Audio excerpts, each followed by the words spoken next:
Hi, since we've been talking about the music of the 1980s, I think it's about time we talk about one of the biggest stars of the 1980s and also one of the most hated stars of the 1980s, Phil Collins. What the fuck, man? You again? I thought I fucking threw you out after the Pearl Jam video. Man, fuck Phil Collins. Fucking poser ass, fucking pop music bullshit. Disregarding that, I guess you could say that the Phil Collins hate has always confused me.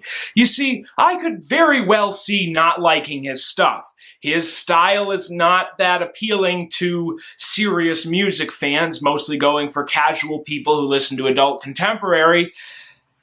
But what I don't understand is the level of hate. Phil Collins seems to evoke a response in people that is usually reserved for ex-girlfriends, boyfriends, or scorned lovers in general, fans of different sports teams, Limp Bizkit, and juggalos. And so, in an effort to understand this phenomenon, I'm going to take a listen to Phil's first solo album, the one that first propelled him to fame, 1981's Face Value. God, that's an ugly album cover. There's no getting around it. This is just one of those songs like Stairway to Heaven, Comfortably Numb, Don't Stop Believin', or any of your other classic rock radio staples. If you have lived in the United States in the last 35 years, you have heard this song many, many times. And what more can I say? It's a great song. Debatably Phil's best solo song, and if you haven't ever mined that final drum break going into the last part of the song, you aren't human. This song isn't awful. The rhythm-based nature of it is cool.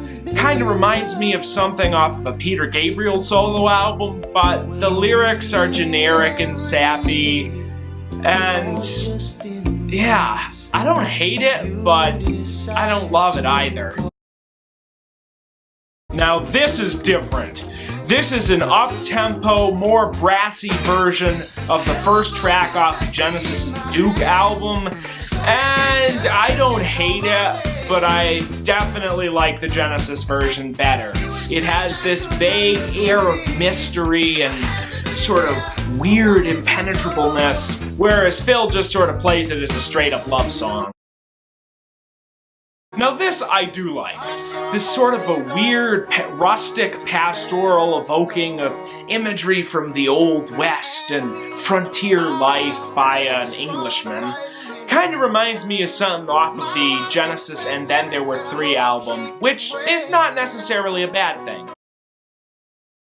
Not really much to say about here. This is just a simple instrumental that flows out of The Roof Is Leaking with some simple piano and some interesting sort of funny little vocalizations in the back, which segues pretty well into the next song.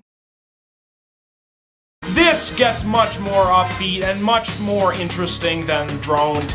It's cool, it's kind of generic though. Again, vocals in the background are cool, no words. And overall, again, sounds a lot like something off of a Peter Gabriel solo album, but I like it. This I really like.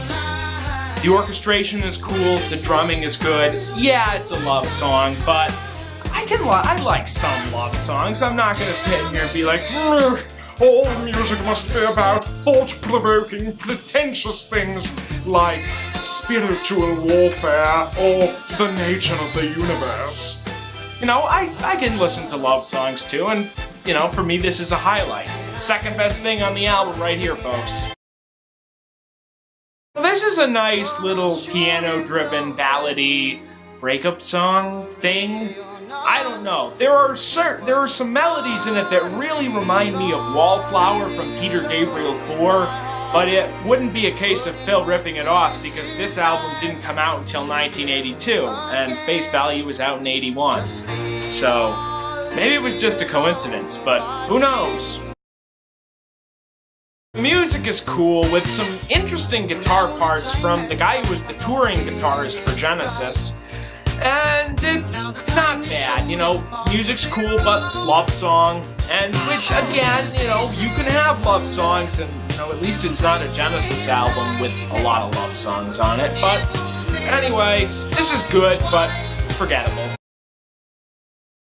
This is another sort of simpler piano-based song, and I like it. It's nothing amazing, but it doesn't suck, and I think the vocal harmony is kind of cool. The lyrics are pretty standard love songy stuff, talking about how, oh, I'm not gonna put up for your shit anymore, but they work here. This is a song that is in many ways typical of Phil's solo career, about bereavement and loss and the process of trying to move on, etc., etc. And I should hate it, but I don't. And I feel like that's symbolic of this album in a way. Now this is awesome. A badass cover of Tomorrow Never Knows from the Beatles, where the 80s effects actually help the song instead of hurting it like they do on some of the other pieces on this album. This is a great way to close out the album. I mean, it was on Revolver, so why not close it out with this here? I don't hate this album. And that's about the best I can say about this, or any Phil Collins album for that matter. I don't dislike it, I just don't get into this style of music. And yet I wouldn't really call this album bad. It's certainly no masterpiece, but in spite of all that, you've got one Stone Cold classic in The Air Tonight, and a couple of guilty pleasure songs in I Missed Again and I'm Not Moving. And as a whole, I would say that the Phil Collins solo style is somewhat of a guilty pleasure for me. It's more when that style creeps into Genesis that I really don't like it. And that's the other thing, you know, this isn't a Genesis album, so there are no huge disappointments to be had here. It's not like, oh, you were prog once, now you fucking suck. You know, this is all Phil Collins' solo career has ever been. This is the first album. And I can't bring myself to hate it, I can't bring myself to spew venom at that. It doesn't deserve the effort, and it's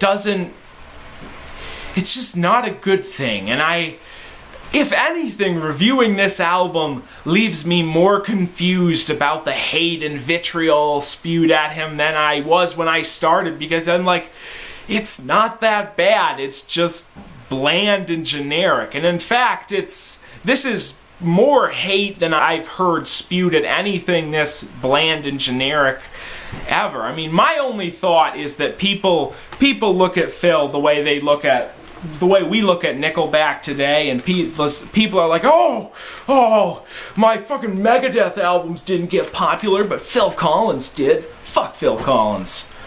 I mean, that's my only logic. That, and I get the sense he was very overplayed at a particular point in time, but, you know, those days are long over, and I think, you know, you can, if in the cold light of day, if you like it, you like it. If you don't like it, you don't like it. And I happen to veer more towards the side of liking it.